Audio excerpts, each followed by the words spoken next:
Welcome back to another Flower.ED podcast. I am interviewing my graphic designer, Alex, today from Haven Studio Co. Good morning, Alex. Good morning. Thank you for having me. So You are excited. so welcome. I have had so many people DM me about you, about graphic design, about branding, and I feel like there's a lot of confusion when it comes to brand. So I wanted to Yeah. get Alex on so that we could just chat, just like a chill interview, and yeah, just tick things off. Hopefully everyone gets so much out of this, and if this can be just like a part one, we can do another one down the track that's like a little bit more like stuff more advanced, if that's what everyone wants, and that's really helpful. But let's jump into it. Alex, give us a rundown. Who are you? What do you do? Awesome. Well, I'm Alex. I'm from Haven Studio. So I'm a brand and web designer and a copywriter as well for female entrepreneurs. So I mainly work with small business owners, like 1 to 5 sort of people, all women though, and mainly in sort of like the creative and like coaching and wellness sort of industries. And I've been doing this this business, I'm into my 3rd year now, but I've actually been designing for like 9-ish years. I used to work at a design agency, working for the man. And then I was like, no, I can't do this anymore. Just sort of hit a point where I just couldn't continue on, and then started my own business. And the rest is history. It's been going really, really well. Amazing. And how did you sort of start out? Did you always want to do it? No, actually, I don't know. I feel like I was a bit of a late bloomer with like my career. So I originally wanted to be a doctor. That was the goal. Oh, And wow. that was like what I was really aiming for out of high school. Almost got in, but it's a very competitive process. So I didn't. I was like, okay, let's find something else. I went into, I think, 3 or 4 different degrees. Actually, I started multiple degrees in like various areas like science and like IT. And there was another one that I can't even remember. Oh, multimedia, and just so many different areas that sort of like, I guess, gradually led me to understanding what design was, because I had no idea. But basically, sort of when I started the IT degree, there was sort of like a small subject in there that had a little bit to do with sort of graphics and design, but from a very like technical perspective. And I was like, oh, this is kind of interesting. What is this? And anyway, I quit all these degrees. So my HECS debt is insane, but we're not going to talk about that. But I eventually sort of started dabbling in, a little bit of graphic related stuff myself. And then, went into uni for this, communication design. And I loved it. I was like, what is this? This is amazing. I'm loving every second. I just wasn't feeling that with the other degrees I was doing. And honestly, I don't know. I just didn't even consider it as a career. Like I always thought if you wanted to be successful, you had to go into something that was like, smart, like law or like being a doctor or just something like that. I don't know. That was just the mindset I was in. And I think a lot of people are, when they're younger. But yeah, so kind of like fell into it, but it's absolutely what I was born to do. So I'm just so happy that I like found my path here. Like, yes, I got here a bit late, but I'm here and I love it. So I wouldn't change the journey at all. Yeah, it's so cool. And I feel like it's so common for just creatives in general. I feel like everyone has that similar story where it's like, I literally just fell into it, or I did uni a bunch of times. Like I went to uni twice, hated it, hated all of it. And it is really interesting that when you are younger, when you're at school, I remember in year 10, the careers advisor came up to me and she was like, so what are you going to do with the rest of your life? It's like, you're like 16 or something. Yeah. I was like, I don't know. And then I was in year 12 and I saw so many of just everyone in my year being like, yep, I'm going to go be a teacher. I'm going to go be a doctor. I'm going to go to uni. Like it was just so common. And like my mom's a school teacher. So she was like, you go to uni, you get a degree, you get a job. So the typical journey kind of. 100%. So it's really cool. Yeah. Just to hear from other industries as well, that you do think like, oh, it's not really legit. Like it's not really a business. And then you start your business and then you see what's possible. And it's just like, oh my God, this is better than anything else. Better than being a doctor, exactly. better than being a teacher. It's just so like unfortunate that you kind of have to just throw yourself into it. Like there's not really anyone who, when you're younger will guide you there. Like you really just have to take that leap for yourself. And it is so scary, but yeah, it's so worth it. Yeah, it is so worth it. And I'm so glad that you have Yeah. ended up where you have. For everyone who doesn't know or hasn't been following along, I've been with Alex for when did we start? A couple Mm. months ago? I think Good it couple was like months ago. late last year, Yeah, I feel okay. So like. like So 6 months maybe ago, like 8 months ago. 8 months or something. Yeah. Oh my God, time has flown by. And I sort of came to you with my two brands, so FLOWER.ED and Florals and Fika, and was kind of at a point where I'd done the DIY thing for like 5 years, and I was like, I just need like actual help. And I feel like a lot of people are sort of in that position as well. And Mm. we can go into it later anyway about like, yeah, advice that you'd give and stuff. But in terms of brand, what would you say that brand is? I feel like there's so Yeah. much confusion around like what even is brand. I think people get it confused with branding, like all the visual side of things. Hmm. So sort of like plain English human speaking, what is brand to you? Yeah. It's such a good question because honestly, I feel like I didn't even know when I got into this industry what the difference was, because there is like, that surface level branding, which is generally what people think of when you think of brand. I don't blame people for that, because that's just the like conception that everyone sort of has. But Yeah. there really is a big difference between them. So basically, branding is a part of brand.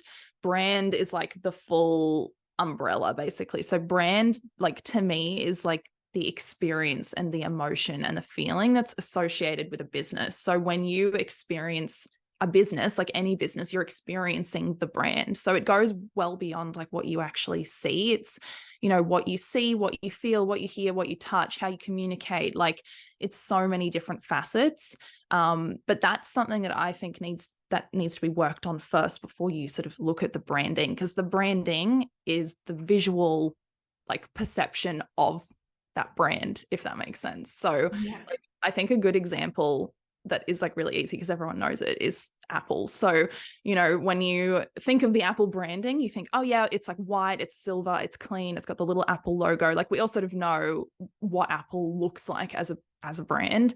But then when you think of like experiencing Apple, so you think of the store, like how beautiful it is. You think of the people in their colored shirts in there and how helpful they are. You think of the Genius Bar. You think of the products and like your iPhone and your MacBook and, how great they are to use and like that sort of ecosystem they've created. Like that's the brand of Apple. And then the branding is just that visual aspect. Yeah, that's so helpful. And it's even, I remember someone was telling me once to think of your brand as kind of like a human walking down the street. And it's like, what is their personality? Like, how do Mm, they feel? What do they do? How do they move? What are their little quirks? And then like the branding is like just what they look like the yeah. visual appearance, like what they're wearing, the lipstick they've got on, whatever it may be. So yeah, it's Yeah. just so true. And I think, yeah, people get the two totally mixed up. And Mm. I know that you speak a lot about, and correct me if I'm wrong, but I think you call it the brand essence. Is that right? Yeah. Yeah, Yeah. cool. Talk us through. Is that just like what you see as brand? Well, it's kind of like the base layer that I like to work from. Like it's a term I sort of coined myself, but it's essentially like the core feeling that you want associated with your brand. So I really like to start from there when like you think of brand building, like think of it, like a house, you build the foundations, you build the frame, you put the windows in, you put the walls in, like whatever the steps are to creating that end result. That's sort of the same thing with brand building. You do start from a certain point and you build up. So I think a really good place to start for anyone who's like starting to build their brand is like, okay, what is my brand essence? So what is that one core feeling or emotion that I really want to convey through every aspect of my business? And then you can start from there and sort of funnel that into everything that you're doing as a business. And I think that is a really helpful place to start because it simplifies it down a lot. And then you Yeah. can think, okay, like with my storefront and like how I'm serving my customers, like am I conveying that feeling and emotion that I want? And then with my Instagram feed and like my stories and everything, am I conveying that same emotion? And, all those different touch points of your business, like making sure that emotion is, filtering through all of them. Yeah, and totally felt. And Yeah. I know that when we started, and you can even talk us through sort of the process with your clients as well that you go through in terms of yeah, just like the questionnaires and sort of like the questions that you ask along the way. I know Mm. that that we spent a good chunk of time really figuring out and nailing the core messaging and the values and things. So just talk us through sort of like when you do bring on a client, what are those sort of questions and things that you really focus on to get an idea around what that brand is in itself before you move into branding? Yeah. So definitely, like, I really like to talk with clients about what their story is, sort of how they started, what their passion is, because that's a huge driving force. And that is a really amazing way to build connection easily in a brand, is just by using your own story and your own sort of experience.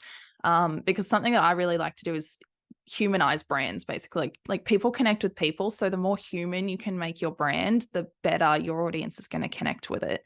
And so that means, like, yes, showing up, showing your face, talking about yourself, talking about your story, but in a way that connects with your customers as well. You don't want it just to be like me, but you've got to Yeah. think about it from a slightly strategic angle, but still telling your story. So that's one of the places I like to start, is, you know, getting that backstory, why you're here, like how you got here.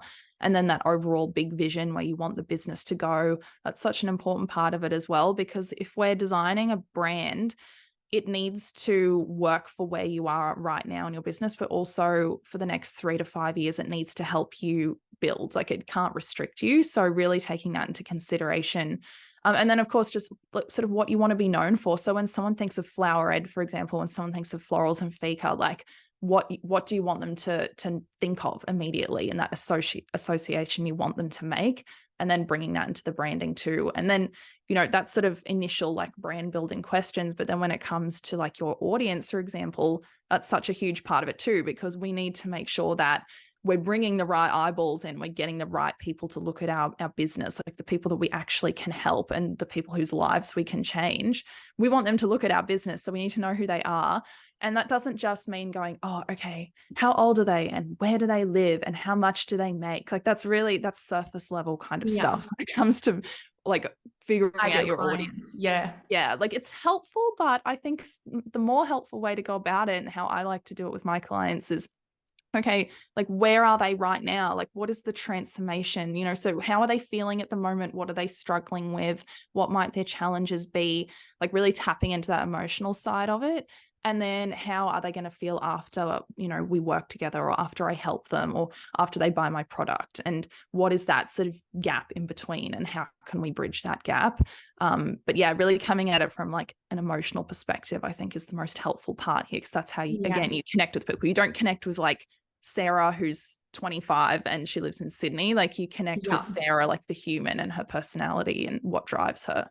Yeah, 100%. I always say that as well. A lot of people, yeah, ask the same thing where they're like, I've read a marketing book, or I've heard this like old school marketing stuff, and it is so much like, where do they live? What's their age? Like, what do they do on the weekends? And I'm Yeah. like, that stuff, like, I don't care what you do on the weekends. Like, it might help in some instances, maybe 100%, Mm, but I'm exactly the same. I like to tap into, yeah, where they're at, what they're feeling, and mm, even like their values as well, like depending on the business and the brand and everything. But I just like to connect on their values so that it connects with you as well. If they're valuing abundance and you value abundance, like, that's perfect, that's amazing. And it's like, yeah. how do you bridge that gap? How do you reach them? Mm.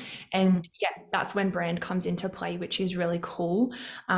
What would you say to someone if they were like, why should I bother about focusing on brand? Like, what's the difference between people who are building a brand and just like selling a thing? Yeah. So I think, and I feel like it's something you've talked about on your Instagram too, but it's sort of the difference between like a hobby-based business, I feel like, and a business that, you know, you really want to build into an empire. So I'm not saying that a business who doesn't have branding can't do well, because like it can, but the thing is, it's going to be a lot harder. So, you know, you could have the best product or service in the world, but unless you are making that instant connection with people and you're building that instant sort of trust, it's going to be really hard to get people to come in and actually try it, to know how good it is. So Yeah. that's like a really big thing in terms of the branding. So the visual side of things, it gives you that initial sort of connection with the right people. And it's, again, like, it's like seeing someone walking down the street. So like, you immediately know if you are attracted to them or not, you know, like, just visually you can be like, oh yeah, like they're hot or something, or they're not, Yeah. like, just straight away, you just know. And then, you know, so if you're like trying to date someone or whatever, you would immediately know if you're attracted to them, and then you'd be like, okay, let's talk, and like I'll find out more about you. And Yeah. that's essentially how like Tinder works, right? So Yeah. it's the same kind of thing. You want people to immediately, land on your Instagram, land on your website, whatever, and go, okay, this looks cool. This is nice. I like this. And then they'll hang around. Then they'll read your content, and then they'll buy your product. And that's how you bring them in. So if you aren't forming that initial connection through the branding, they're not going to be able to experience your brand. So you really need it to pull the people in. Yeah, Makes totally. building a business so much easier. Yeah, 100%. And I feel like that even connects with when we speak about ads. I know that so many people ask about, like, should I just do ads on Instagram or Facebook or whatever it may be? And I usually say the ads are only going to get you eyeballs, but you need to give them a reason to stay. And if your free content's not currently doing that, Yeah. then why would more eyeballs do anything in terms of sales? And I think that's exactly it. And I've given this example before, but I look at it like an open home. So out the front, you look at the facade and it's so beautiful, and there's someone standing there and they're welcoming you in, and it's just gorgeous. And like that is what the ad does. Like that is in terms of eyeballs, and that could even be what the branding does as well, where it's like, oh, it's really pretty, I like it. That's what's going to get them in. But then when they walk into the house, if it's a hot mess, it's like hoarders have been there, it's like all like falling apart, people aren't going to stay. They're going to walk out. And I feel like that's where the brand comes into play, where people are only focusing on, oh, I'm focusing on brand, like I have a color palette. I'm like, it goes so much deeper than just choosing a cute palette that you can use. So if someone is and I feel like, yeah, that's with ads as well, where people are like, I want to do ads, and I'm like, you need to give them a reason to stay in itself, and then do the ads. If people are in that position where they're like, I feel like I have a brand, like I've got a color palette, what would you get them to focus on at the very start? Even if, say, they didn't want to hire anyone yet, they still are in that very newbie DIY stage, they might not have the funds to play with. What would you get them to focus on first? Yeah. I mean, I personally first would get them to focus on the brand building rather than the branding building. Yeah. There's so much brand. But Yeah. because I feel like sort of like what we were just talking about, when it comes to people, wanting to like you getting people to buy from you, the branding is the first thing, and then they experience the brand. So it kind of works that way. But when you are actually building the business, I personally feel like you should be building the brand first and then the branding. So it sort of reverses. Because if you haven't got that brand foundation built, then when you go to actually either design your own brand, if that's what you want to do, you want to DIY it, or if you want to go work with somebody, then we're sort of not building from a solid foundation there. And you're going to, this is when people like 6 months down the track, oh, I need to rebrand now, because they've built it on shaky foundations. It's literally like building a house without the actual foundation. First, it might look great, or, it might be nice, but then a gust of wind comes, it blows it over, and you've got to start again. Yeah. So like, I really think that people should start with the foundations of like, okay, why am I here? What is my actual purpose? How am I helping people? Who is my audience? Sort of figuring these things out, which obviously like a branding expert can also help with. But obviously, if you're at this stage, you're probably not ready to invest in that yet. So this is something where I think you really need to work on this first, and then you can start applying that to your actual visuals and being like, okay, now I know what I stand for. I know what my values are. I know why I'm here. I know how I want people to feel. I know who I'm trying to bring in. So let's design something around that to represent that. But yeah, I would not initially be thinking of the actual brand design. I'd be thinking of that feeling and experience you want to create first, and then sort of building on it from there. Yeah, 100%. And if you were to think of, I guess the difference, like it's very obvious, of course, but between a DIY and having an expert come in and do it, like what would you say that difference is? I know that years ago, I mean, I got to the point where I was like, I just need in 100%. It just made sense. But years ago, I did sort of question it, where I was like, why hire someone when I can just do it myself? And then I kind of got to the point where I was like, I just feel like it looks like a hobby vibe because I'm DIYing it. And then as soon as I got you in, like both businesses have just changed completely in the way they look and feel. And I feel Mm. like I can get my message across. So would you say that's like the biggest reason people should buy into an actual professional getting it done properly? Yeah. And like everyone's at a different point in their business. So absolutely not everyone needs to invest in branding like straight away. Some people do, some people don't, but it depends on where you're at. But basically, like most of my clients come to me in a really similar position to you, where they're like, you know, a little bit further in, they know how great their offer is or their service or their product. And, you know, they've seen a bit of success, but then they've like either hit a plateau or they're starting to just feel like they've outgrown what they have. And it's no longer representing like how great the thing is that they're actually selling, because you Yeah. know it is great. Like all my clients are incredible, amazing people with really awesome things that they're selling, but then if you start to feel like your external doesn't reflect that internal, then there's a lot of problems that start to happen. Like usually people stop showing up for their business. They start to be in a bit of a panic mode when it comes to like designing for their Instagram or like, you know, adding things to their website, because there's no clarity there and they're starting to feel really out of alignment. And that can just lead to so many issues in terms of like, you know, if you're not showing up and then you're not getting eyeballs, people aren't buying from you. And it's just a self-fulfilling prophecy, because then they're like, well, okay, I'm not going to invest in branding now because, you know, I'm not No getting one's people in the buying. door. Yeah. Yeah. But it really is such an amazing difference when you work with a professional. Like from experience, like my clients, I've had some people see results within the week of like launching their branding, which is really, really cool. It doesn't happen with everyone. Some people it's more of a long-term return on investment, but for Yeah. some people it is really quick. Because it completely changes the way your audience sees your business. And this is something I like to talk about a lot, where you are in complete control of how your brand is perceived. It is completely and entirely up to you. So the reason people have an idea in their head about your brand is purely because of what you have put out into the world to show them. So the things you say, the things you post, like if you have a storefront, like how that looks, like this is all part of your brand, and it's up to you, you know, what people see. People can only form a perception based off what you give them. Like Yeah. there's nowhere else that it's coming from. So as soon as you shift output that you're putting out, like as soon as you shift the visuals and the feeling and the experience, people's perception of your business changes. So if you're thinking, no one's buying from me, or people aren't valuing, you know, my service, that like I always have to cut my prices back, like I have to discount, like people just don't see the value. Well, the problem could very well be that their perception of your brand is that you aren't a high-end brand, or you aren't a luxury brand, or you're not worth that money because of how you're showing yourself. And it's all a very subconscious process for consumers, but it Yeah. happens. So this is why when you know you do get branding done professionally and it's got that sort of strategic undertone to it, because you know we actually want it to do something for your business, it really changes the game. It's like Yeah. insane how much it can change things.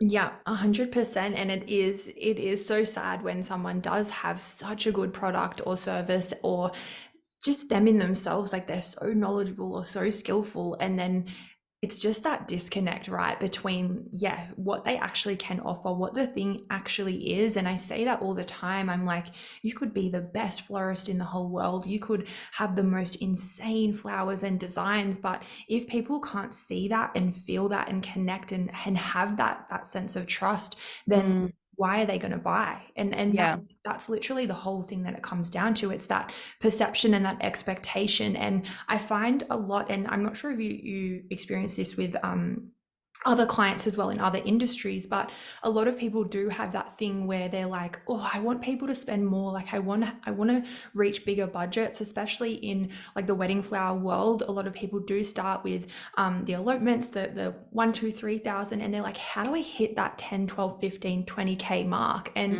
Mm, I'm always just think like, would you spend that money considering what your business, how it's presenting at the moment? Like, would it make sense? Would you trust your own brand?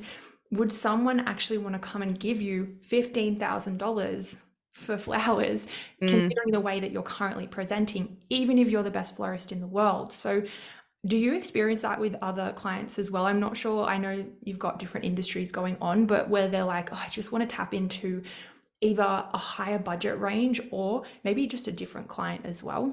Yeah. Yeah. I get a lot of people who either want to like shift their target audience in some way, like pivot their target audience, and they're not sure how to do that. And also, like, especially for my service-based business owners, a lot of them do want to increase their prices, or Yeah. they like their prices, but no one's paying those prices. And they're like, okay, how do I get people to just pay the prices that I have at the moment? But yeah, it's exactly what you were saying. So the branding just makes such a huge difference. And I think, even if you think about yourself, like how you buy things, like the last time you invested in something like for your business or for yourself, whatever it was, and it was like maybe a little bit more of an investment for you. Think about the process that you went through when you bought that. Like, did you look at different people, and then why did you say no to some of those people, and why did you go with the one that you did buy from? Or if you're buying from a store, like a luxury handbag or something, like why did you pick that particular store? Like, was there an experience that you had there that you really enjoyed? And I think we can just pull so much from like the daily experiences we have as consumers and customers, because we learn so much. We don't even realize, like, again, it's so Yeah. subconscious, but once you start thinking about how you buy things, you can pull on that for your own business. Yeah, yeah, it's massive. And I do that all the time now. Like I've made podcast episodes about the fireplace that I bought and just like little tiny things. And once you start to see it, like you can't unsee it. Every time Yeah. you buy something, you're like, oh, I like that. Or why did he say that? I was looking at sign writing for the van the other day, and even just like the language that people use or the things that they say, I'm like, that is actually kind of ruining your brand in itself, or it could have been really clever. So this guy, we're talking about the sign writing, and he said it was something along the lines of, it was like, you don't want to spend much though, do you?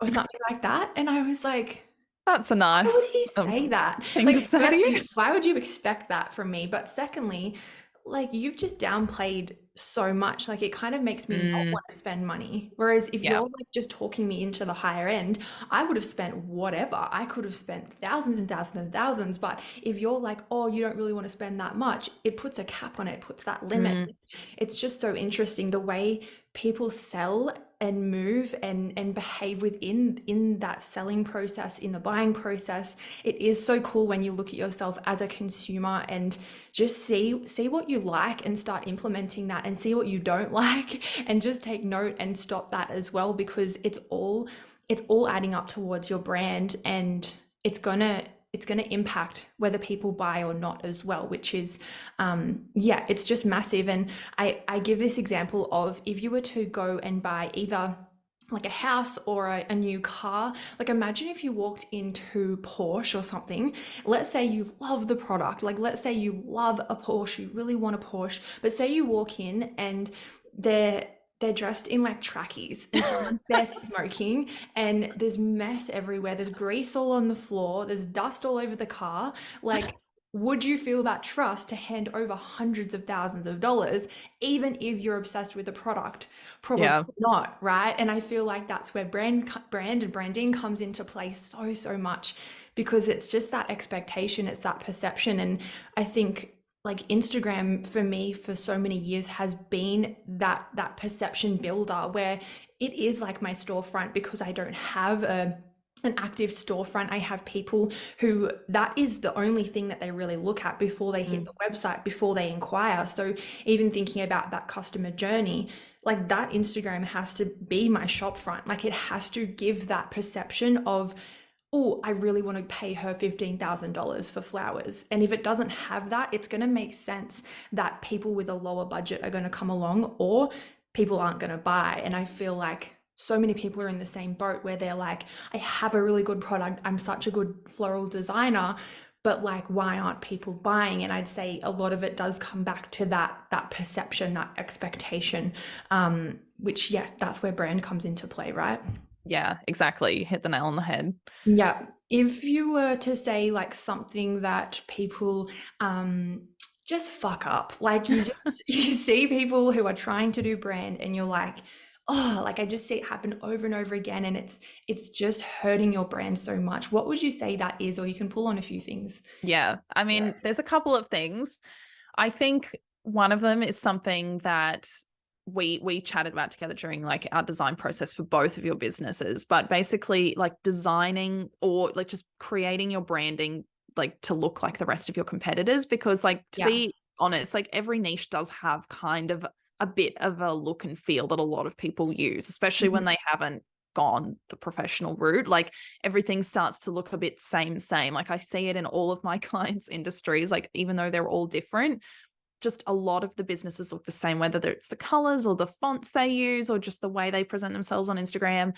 And then, a lot of the time people think, okay, like this is what my competitors are doing. This is what the space looks like. I'm going to do that too, because that obviously works. And then that's safe. It feels like comfortable because you're not like standing out and people aren't, looking at you. But then when you think about it, that's not That's what what you you want. want. Yeah. Yeah, because like when you look like everyone else, when it comes down to it, people are just going to pick you because you're available or like you're cheapest. Like they're not actually going Yeah. to pick you because of you or because of your talent or whatever it is. It's just like, oh yeah, I'll go with you, I guess. Like, well, I don't know. I don't know the difference between you guys. What Yeah. doesn't really matter, does it? Or like, so really, oh, what was I saying? Oh my God, sorry. I just completely lost my train of That's okay. It's just like competitors are just like all the same. And I see that as well. Yes. Where it is so true where people are like, I'm getting so many price shoppers. And I'm like, well, Mm, are you giving them a reason to choose you because they're so obsessed with you no matter what the price is? And they're usually yeah. like, well, no. Yeah. Yeah, exactly. And so yeah, when we did our project together, you and I, like it was really important to, because like a lot of florists, they do look the same. There is a lot of same sort of happening out there. And also when it comes to business coaches, so it's interesting because both of those have Mm. their own like very distinct, vibes in Yeah. their respective niches, but still a lot of like same sort of stuff. So, Yeah. it's obviously important to design in a way that's going to connect with the audience of that particular industry because like obviously some things do work to bring that audience in, and so you need to work with that, but at the same time you do need to set yourself apart so people actually have a reason to choose you. And this is again why people are like, oh, they're not spending with me, or that they want a cheaper price, whatever it is, because you're just not setting yourself apart properly. So that's one of the first things I see, like when people are sort of starting their businesses, they'll be like, let's just go down this same route. And I do even find that when people come to me for branding, sometimes clients will come to me, if they've got their Pinterest mood board and it is very similar to what's in their niche. So I'll Yeah. have to step in and be like, okay, here's what I think, this is why we shouldn't do it. This is what Yeah. we could do instead, and showing some options, because I'm not here to like dictate your business, but I am here to, give those suggestions as to what is going to help your business the best and get you the best Yeah. return on investment. Yeah. And I guess as well, the other thing that I see, happen quite a lot is when people sort of design their brand, like whether they're DIYing it or if they're working with a professional, but designing it for themselves only. So like, oh, I think this color is pretty and I think this font is pretty. I love it. So I'm going to use it. And that's great. Like, obviously you need to love your brand because you need to show up for it day in and day out. And you need to jump into Canva and feel like excited to put content together because you just love how it looks. So there's definitely that aspect where you need to love it. But if you're only focusing on you and what you love, you're leaving your whole audience Yeah. behind. And they're Yeah. the ones that like make it a business. If you don't have them, it's not a business. So you need to also be looking at them and be like, okay, what do they like? What's going to attract them? And then merge that together, bring in elements of what you love and elements of what they love. And often, a lot of the time with my clients, there is an overlap there because some, like, you'll often be like, I find part of your own sort of ideal client in a way. So you can pull on things that you like, but you need to match that to what your audience likes. So they're probably the two biggest mistakes I see, just straight off the bat with a lot of Yeah. businesses. Yeah, and I love the conversation around really leading that design conversation with your clients because I think it's exactly the same for floral designers, and I'm sure for all different designers in their space as well. It's really cool that like people are going to be leaning on you for trust, and safety in this space where they're coming in with a Pinterest board where they're like, I like this, but they don't actually know what's possible beyond that because that's all they can see, that's all they know. And like you said, it's so easy to be a sheep and just be like, oh, they're doing that, I'll just do that. Like it's Yeah. so easy to just sort of move with the pack. Do you find that having that conversation and really leading in that design conversation came easy for you at the start? Did you find that it was a little bit tricky? Just like, I know that a lot of florists say the same thing where they'll get a Pinterest board and then they can see there's something so much better that could be offered, but they're like, oh, Mm, I don't know how to talk about that. Like I just feel like a bit of a robot. Like they come to me, they ask it, and then we create it. yeah. Whereas I'm like, if you want to be a designer, like you're the designer, like you're supposed to be designing the space and Mhm. leading that. Did you find that was tricky in the start, or did you sort of pick it up kind of easily? Do you still find it tricky? I don't find it tricky now, but at the start Yeah. I definitely did. And it's because when I worked at the design agency, we would often just do what the client wanted. So like that was the rule there. You just kind of do what the client asks, client is always right. And like, yes, the client's always right to a point, but you're the expert, right? They're Yeah. coming to you because they can't do it. And even if they think they know, you do know better because this is your expertise. This is your industry. This is what Yeah. you do every day. And this is also the difference between like a lower budget business and like a higher budget business is like that level of expertise that you are going to share with your clients. So if you're a millionaire, bazillionaire, whatever, you go to an interior designer because you have your gorgeous mansion, you want to get it all done. You don't go to them and say, I want this, this, this, this, and this. No, they go to them and go, okay, You're the you tell expert. me what you think works. And then they go, yep, perfect. And then they just buy every piece of furniture that the interior designer suggests because they're hiring them. They know that they're Yeah. the expert.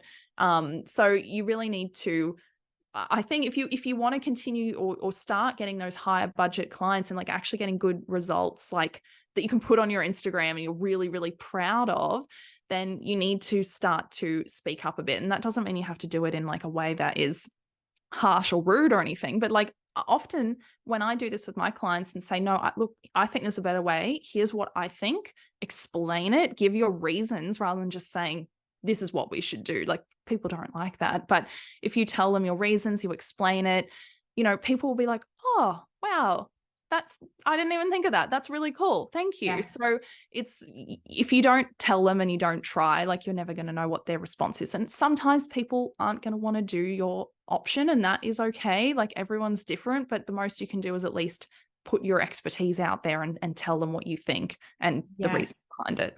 Yeah, totally. I think it's so, so important. And it sort of like ricochets off each other, where if you're leading the design conversation with your clients, then you're going to be creating cooler stuff, which is Mm, also going to be the way that you're presenting your brand to then get more of those clients who are going to give you that creative license. But this is the part where it's like, where are you actually contributing to the client not giving you creative license because you're not leading the conversations in itself? You're not leading the whole consultation or the whole client in itself. If you're not leading, why are they going to give you creative license? Because yeah. you don't feel safe to be, they don't feel safe to be led by you Yes. if you're not leading that conversation. So it is just so interesting that it's sort of like a bit of a compounding effect where it's like you lead the conversation, you create cooler stuff, you show cooler stuff, you get asked for cooler stuff, and then it just goes round and round and round. So Yeah. if anyone is a designer and feels like they're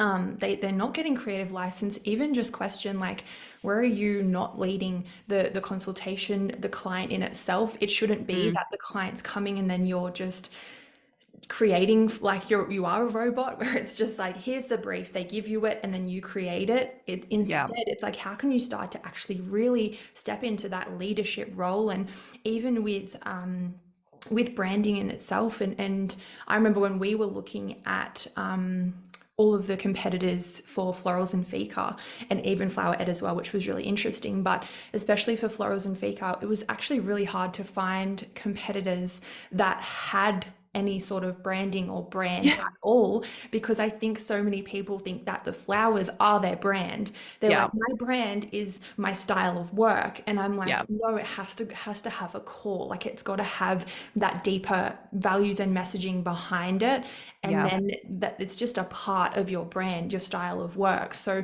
it was just so interesting trying to find competitors. Like I even was like, I don't even know who to put down, because no one actually really is using brand. So if you're listening to this right now, like this could be your little secret weapon, where I'm going to tell you, like, not many people are focusing on this in floristry, and I'm sure in other industries as well. They're focusing on their product and service being the brand, and Mm, it's just not the case. Like it can go so much deeper than that, which is just so cool. And if you are wanting to be a trailblazer, be a leader, be a disruptor in your industry, in your space, then you can't be a sheep. Like you can't look at what your competitors are doing and then just sort of follow along because that's what they're doing. You need to have that deep self-trust to be able to be like, no, I can see something bigger.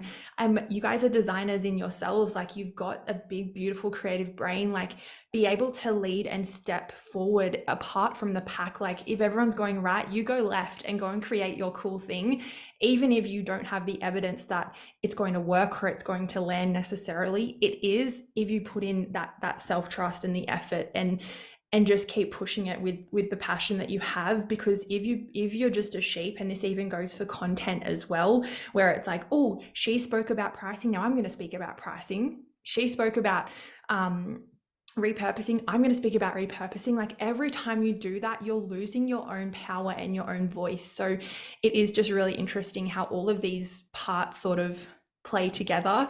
And yeah, the competitors thing was so interesting when we were looking for both businesses, which was Yeah. cool. And it is interesting. I think a lot of creative industries like have the same sort of thing. I've noticed like my photography clients, it's same sort of deal with them. Like the photos of the brand. Well, yeah, like it's part of it. Your style is definitely part of it. But Yeah. if, you know, there are people with the same style out there, that's not a fully unique differentiator for you. So if that's all you're relying on, again, you're going to start just getting those clients who are like, oh yeah, like I'll just go with you because I don't know, that's easy. Like they're not Yeah. going with you for a real deep sort of reason. And I think as well, like when it comes to branding and like creating that sort of visual side of things, it can be scary to stand out, especially if you feel like you're just throwing spaghetti at the wall and like you just Yeah. don't really know what you're doing. So I do find that, you know, a lot of my clients have also said to me, like, I'm a bit scared to like do something a little bit different, a little bit crazy, because I like to give options to my clients, like maybe one that's a little bit more out there, one that's maybe a little bit more toned back. And you know, people will often be like, I love this idea, but I'm scared. And, you know, there's a reason for, you know, all the choices I've made. And I'll explain that to them. So if you come at it from a strategic angle, like why you're choosing this color, why you're choosing this font, or whatever it is, like when it comes to that visual side of things for your business, then you can have some confidence there that you're picking it for the right reasons. So that's where it again comes back to the brand building first. Like, who are you connecting with? What's going to bring them in? And also, what's your story? How can we sort of start to represent that and what you stand for visually, and choosing things visually for your brand that represent that? And then you can have a bit more confidence that, okay, like this is probably going to work because I've actually put in that foundational knowledge first. I'm not just diving in and picking colors at random. And that's when things can definitely feel really, really scary.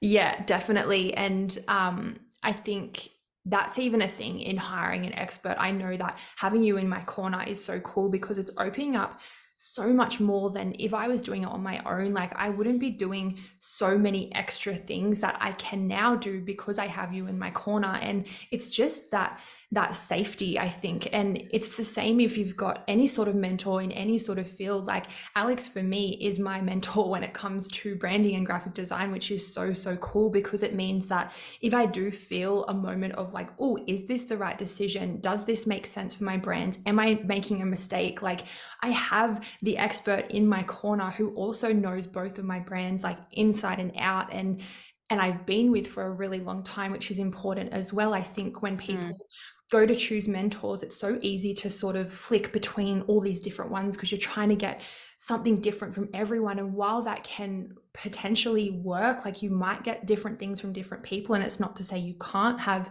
different mentors and people in your corner. I feel like having you for what now is 8 months, it's so cool because I don't have to like rebuild the relationship and restart like telling you where I'm headed and all of the things. Instead, I can just plug into Voxer and be like, what do you think about this? And then I've got that safety knowing that Alex knows her shit, so that if I do go to make a big move, I feel fine. Like there's no part of me that's scared or worried or has fear because I've got you in my corner. So even when I think to, hiring you and anyone who's thinking about hiring a professional, hiring Alex, it's so cool because it goes so much further than just getting the job done, as in getting a rebrand done. It's actually just having that safety to be able to move, which is so important. Like it's a number one thing in my world when it comes to business, just having people in your corner who are there for you, who know their shit, that you can lean on. And especially when they're an expert in their field, it's just like, it's so cool. Yeah. And that's the thing. Like your brand is always evolving. Your business is always evolving. Like your business today is not going to be the same business as in 1 month's time or 1 year's Yeah. time. And like if you're not continually moving with that, you're going to just plateau. And so yeah, Yeah. when it comes to brand building, like being able to have an identity that can continue to grow and, you know, be updated and tweaked as needed, and like we can add things to and build on as time goes by. And that's how a lot of clients work with me as well, is just we just keep building on things, and Yeah. that's the fun part. Yeah, everyone who's live, if you want to jump into the chat box, if you've got any questions, smash them out now. We've got less than 10 minutes left. So if you do have any questions, just jump in. Alex, tell people a rundown of sort of the services that you offer. If they're like, oh, this sounds cool, I want to work with Alex, or I just want to sort of dip my toes into what is possible. What do you sort of offer in terms of shorter containers, monthly containers, website? Like just sort of give a rundown for people. And guys, if you're live, if you want to plug in any questions, now is your time.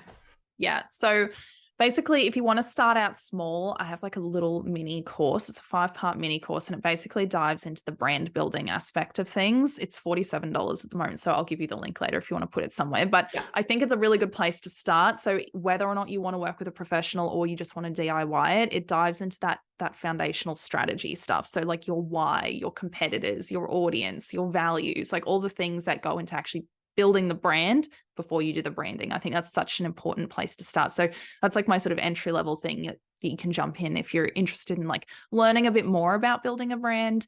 And then from there, like I have my sort of brand design packages. So I have an intensive package, which is my most popular one. It's a 3-day brand. Basically, we're designing a brand in 3 days. Wild. I've also got a longer term package, which is sort of a 2-month brand building package. And then from there, I work with people, you know, on retainers, like longer term, like I am with you, Lily. Yeah. You know, continually just building out the brand, being a bit of a brand mentor, creating graphics when required. So that's like available to past clients who I've built the brand for, because I want to know your brand inside and out. So if I'm going to work with you long term and be creating with you, it's really important that, you know, I know your business like back to front. So that's an option as well. I've also got my podcast, Brandology, which is where I dive into a lot of brand related stuff, which is obviously free. So you can go listen to that. I do an episode every week. And I think, you know, some of those episodes are pretty juicy. So if you liked what we were talking about today, like I go through a lot of that stuff on my podcast too. It's so, so good. And I'll just plug in with a question. How do you choose who to work with on this? Also, like if you're wanting to work with a designer, how do you pick the designer for you? Is that what you mean? Yeah. So I think 2 things. Style is important. So every designer sort of does have their own style, but that doesn't mean they can't work in other styles. So I would never use that as the only thing that you are using, like the only measuring stick. But it is somewhat important. You need to obviously, like we were chatting about, look at their feed and straight away be like, oh, cool. This is a vibe. I like this. Yeah. And then also connecting with the person. So watch their stories, like see if you vibe with them, like if you could be their friend. I really think that's so important, because if you're doing the branding process right, it is a very collaborative process. There is a lot of back and forth. It's not just like Lily dumps everything on me and then I like disappear for ages and send her, you know, her brand identity. Like that's not how it works. It's like back and forth, and it needs to be to get the best end result. So I really recommend, you know, not just jumping straight into it like in 1 second, like have a look at some different people, get the feel for what they're like, and if you get along with them. The other thing I would recommend, third thing, bonus, is working with a designer who does work from like a strategic foundation. So like someone, even if you don't do a full like brand strategy package, which is a separate sort of thing I do that you can add on to a package. Not everyone has to do it, but I still work from that strategic foundation regardless of what package you do with me. And so some designers are like that, some aren't. And so I think if you want to just do a one-time investment in terms of like, you don't want to have to rebrand in 12 months, you don't want to have to rebrand in 2 years time, you'd want it just invest once. It works with you for years and years to come. I'm not saying you're never going to need to rebrand again, because you probably will, like in the far future if it's done right, but it should not be within the 3 to 5 year period of getting it done initially. So Yeah. I think, if you're working with a designer who works from that strategic foundation first, rather than just straight away sending you design concepts or straight away being like, okay, send me a Pinterest board, like, let's see what you like that's a red flag to me. So if you can look at their process, and if they mention strategy, they have that initial phase before they actually do design work, you're probably going to get a much better end result that's going to be a one and done investment for you. Yeah, 100%. And you definitely feel that safety so much when you do go deeper. Like Milena said, like you do go nice and deeply and have strategy behind it. I've worked with other graphic designers before where they have literally just said like, send me a Pinterest. I've sent them like a Pinterest, but didn't really know what to put on it or what to whatever. Yeah. I was just like, these kind of look cool. And then they just sent me stuff back. And then I was just like, there's no reasoning intention behind it. It's just like, oh, this looks pretty. And then they sent it through. And so I didn't feel that safety with them or that trust with them because I'm like, I don't understand the process myself. Like, I think that's really cool when I jumped on with you, Alex. Like, I could see the whole process unfolding. It wasn't just like, here's a thing that could work. It's more like I literally chose this curve because of this. I chose this font, this color, this like so detailed, and every single thing and decision was intentional. And I think that was something that I just absolutely loved. And like I've said before, Alex was one of those people where I jumped onto her Instagram and I was sold before we even jumped on that first initial call, which was really cool. And then just really cool for me to see as a consumer. I was like, cool, I get to do that with my clients as well, where people get to be sold before they even inquire with you. I think so many people put so much pressure and emphasis on the call itself or the consultation or the quote or whatever, whereas it's like that's exactly what branding and it's all the bits and pieces get to do in itself, is that you get to sell people before they even come and inquire with you, which is so cool, because I felt that trust just like straight away, which was really cool. And then just quickly before we go as well, can you just run through sort of like any sort of pricing around graphic design branding, just so people have an idea? Because I know when I jumped in, I had zero idea around what ranges and stuff. It really varies depending on who you go to. And this is the thing, like there's no set pricing for this industry. And I'm sure it's the same with floristry as well. It's like super varied. But like for me personally, my intensive packages at the moment are 4,000 Australian dollars. My full scale packages are 6,000. So there's a bit of a difference there in price, but same question. But like I guess you could be looking at a range of between 2,000 and 6,000 for like more of an intensive, shorter scale package.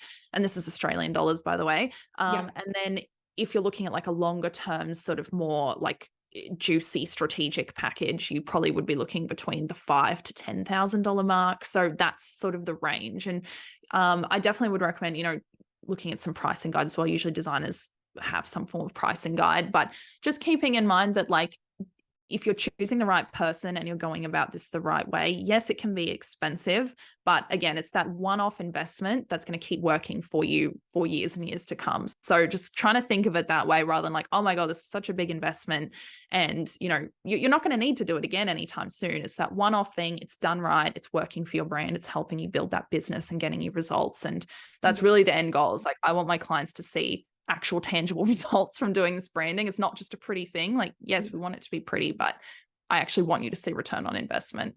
Yeah, that is so, so helpful. And it gets to be a slow burn if you want it to as well. I didn't go from it from a place of necessarily, like you said, whose style do I love? Because there's so many styles that I loved. That would actually confuse me, because I'm like, there's so many different styles that I like. I actually just connected with you as the human first. And then I was like, I'm just going to let it unfold how it is. I just want to work with you. And whether it means I start on a shorter container and we build up from there, that's perfect. Like, I don't mind. I can do the shortest, like lowest ticket offer, and I can start there and continue. And that's kind of what we did. I kind of just said, yes, just give me whatever. But then we jumped onto the monthly container, and then we're just sort of adding from there. So just if you are in the position of looking, don't think that you have to go like balls deep straight away and just like hand over $20,000. You get to just let it be slow burn. Just start with the low ticket of wherever you can. But what I would say is most important, just choose the person.